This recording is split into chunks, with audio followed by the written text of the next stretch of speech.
Hi friends, welcome to Akshaya kitchen recipes. இப்போ pressure cooker எடுத்திருக்கேன். அதில் 1 கப் அளவுக்கு கோதுமை ரவை, சம்பா கோதுமை ரவை தாங்க சேர்த்துருக்கேன். இது கூடவே ஒரு 2 டேபிள் ஸ்பூன் அளவுக்கு கடலைப்பருப்பு சேர்த்துக்கலாம். சேர்த்து இது நல்லா ஒரு முறை அலசி தண்ணியை வடிய விட்டு எடுத்துகிட்டு வந்துடலாம். இந்த அளவுக்கு அலசி வடிய விட்டு எடுத்துகிட்டு வந்துட்டு இப்போ இதோட 4 கப் அளவுக்கு தண்ணி ஊற்றிக்கலாம். எந்த கப்பில் கோதுமை ரவை எடுத்தோமோ அதே கப்பால் 4 கப் அளவுக்கு தண்ணீர் ஊற்றிக்கங்க. ஊற்றிட்டு இதோட தேவையான அளவு உப்பு சேர்த்துட்டு இதை நல்லா கலந்து விட்டுக்கலாம். கலந்துட்டு இப்போ ப்ரெஷர் குக்கரை மூடி இதை அப்படியே 3 விசில் வரவிட்டு எடுத்துக்கலாம். அடுப்பை ஹை ஃப்ளேமில் வச்சு ஒரு 3 விசில் வரவிட்டு எடுத்துக்கோங்க.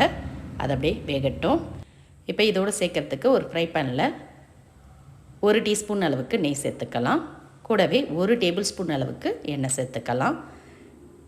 எண்ணெய் நல்லா சூடானதும் இல்லை சின்ன பிரிஞ்சலை ஒன்று, ஒரு 2 கிராம்பு, கூடவே அரை ஸ்பூன் சீரகம், ஒரு 10 மிளகு சேர்த்துக்கலாம். கூடவே ஒரு 5 பூண்டு பல்ல பொடியாக கட் பண்ணி சேர்த்துக்கங்க. சேர்த்துட்டு இதோட 3 பச்சை மிளகாவை கீரி சேர்த்துக்கலாம். சேர்த்து சீரகம் மிளகு எல்லாம் பொரிஞ்சு வரட்டும். பூண்டு பச்சை மிளகாவோட பச்சை வாசனை போகிற அளவுக்கு நல்லா வறுத்துக்கலாம். இந்த அளவுக்கு வறுத்துட்டு இப்போ இதோட ஒரு மீடியம் சைஸ் வெங்காயத்தை பொடியாக கட் பண்ணி சேர்த்து அதையும் நல்லா வதக்கிக்கலாம். வெங்காயம் நல்லா கண்ணாடி பதத்துக்கு வதங்கி வரணும். இப்போ இதோட பொடியாக கட் பண்ண ஒரு மீடியம் சைஸ் கேரட்டை சேர்த்துக்கலாம். கூடவே ஒரு 5 பீன்ஸையும் பொடியாக கட் பண்ணி சேர்த்துக்கங்க. இது கூட உங்ககிட்ட என்ன வெஜிடபிள் இருக்கோ எதுவாக இருந்தாலும் சேர்த்துக்கலாம். பச்சை பட்டாணி, காலிஃப்ளவர், எந்த வெஜிடபிள் இருந்தாலும் பொடியாக கட் பண்ணி சேர்த்து வதக்கிக்கங்க.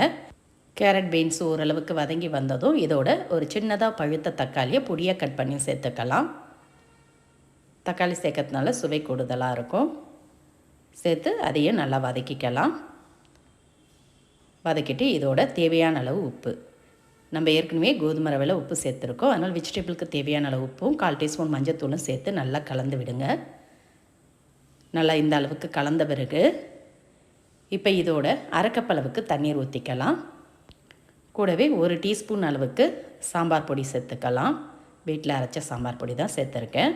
சேர்த்து நல்லா கலந்துடுங்க. கலந்துட்டு அடுப்பை மீடியம் ஃப்ளேமில் வச்சு மூடி ஒரு 2 நிமிஷம் அப்படியே வேக விடுங்க. ரொம்ப குழைய வெந்துடக்கூடாது. வெஜிடபிள்லாம் பாதி அளவுக்கு வெந்தால் போதும். இது மாதிரி அப்படியே மூடி வச்சிடலாம். ஒரு 2 நிமிஷத்துக்கு அப்புறம் திறந்துக்கலாம். இப்போ ப்ரெஷர் பூரா இறங்குறதும் குக்கரை திறந்து பார்த்துக்கலாம். 3 விசில் கிட்ட வந்து நல்லா பூத்து வெந்திருக்கு பாருங்கள். கோதுமை ரவையும் கடலைப்பருப்பும் இப்போ நல்லா கலந்துக்கங்க. இந்த அளவுக்கு தண்ணியாக தான் இருக்கணும். உங்களுக்கு ரொம்ப திக்காக இருக்க மாதிரி இருந்தோன்னா 1 கப் அளவுக்கு எக்ஸ்ட்ரா தண்ணீர் ஊற்றி இது மாதிரி தண்ணியாக கலந்து வச்சுக்கலாம். இது ஆற ஆற கொஞ்சம் திக்காகும். இப்போ வெஜிடபிள் பாதி அளவுக்கு வெந்திருக்கு. ரொம்ப வெந்துடாமல் இந்த அளவுக்கு பாதி வேக்காடு இருந்தால் தான் மென்று சாப்பிட சுவையாக இருக்கும். இது கூட ஃப்ரெஷ்ஷான புதினா பொடியாக கட் பண்ணி சேர்த்துக்கங்க. உங்ககிட்ட இருந்ததுன்னா கட் பண்ணி சேர்த்துக்கங்க. நல்ல மணமாக சுவையாக இருக்கும். சேர்த்து அதையும் நல்லா கலந்துட்டு இப்போ இதில் நம்ம வேக வச்ச கோதுமை ரவையை சேர்த்து நல்லா கலந்துக்கலாம். வெஜிடபிளோட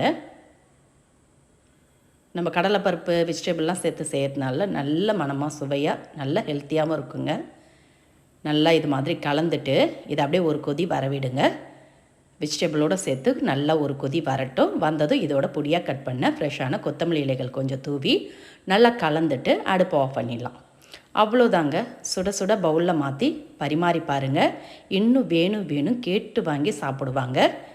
இதை நீங்கள் நைட்டு டின்னர் கூட ஈஸியாக செஞ்சு தரலாம். இல்லை காலை நேரத்துலையும் ஹெல்த்தியான பிரேக்ஃபாஸ்ட்டாக செஞ்சு தரலாம். வீட்டில் இட்லி தோசைக்கு மாவில்லாத சமயங்களில் இது மாதிரி சட்டுன்னு செய்யக்கூடிய ஹெல்த்தியான எந்த பிரேக்ஃபாஸ்ட் ரெசிப்பியை நீங்களும் இதே மாதிரி இதே அளவுகளோட டிஃப்ரெண்ட்டாக ஒரு முறை ட்ரை பண்ணி பாருங்கள். இந்த ரெசிபி பிடிச்சிருந்தால் வீடியோக்கு ஒரு லைக் கொடுங்க. ஃப்ரெண்ட்ஸ் அண்ட் ரிலேட்டிவோட இந்த வீடியோவை நிறைய ஷேர் பண்ணுங்கள். மறக்காமல் நம்மளுடைய சேனலையும் சப்ஸ்கிரைப் பண்ணிவிடுங்க. நன்றி, வணக்கம்.